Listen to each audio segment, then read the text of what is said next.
శ్రావణ శుక్రవారాన్ని పురస్కరించుకుని వరలక్ష్మి వ్రతాన్ని రాష్ట్ర వ్యాప్తంగా ప్రజలు ఘనంగా జరుపుకుంటున్నారు. ఉదయం నుంచే రాష్ట్రంలోని ప్రముఖ దేవాలయాలన్నీ భక్తులతో కిటకిటలాడాయి.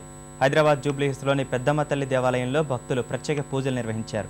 అటు పవిత్ర కృష్ణా తీరాన ఉన్న కనకదుర్గమ్మ చెంతకు భక్తులు పోటెత్తారు.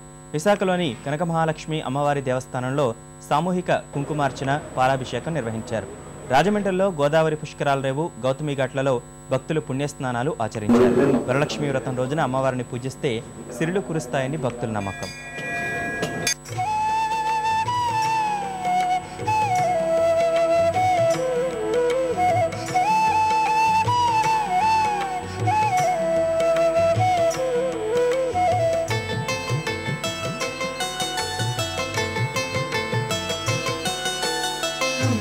शांभवी चंद्रमौळि रमला अपर्णा उमा पार्वती काली हैमवती शिवा त्रिनयनी कात्यायनी भैरवी सावित्री नवयौवना शुभकरी साम्राज्य लक्ष्मी प्रदा चिद्रूपी परदेवता भगवती श्रीराज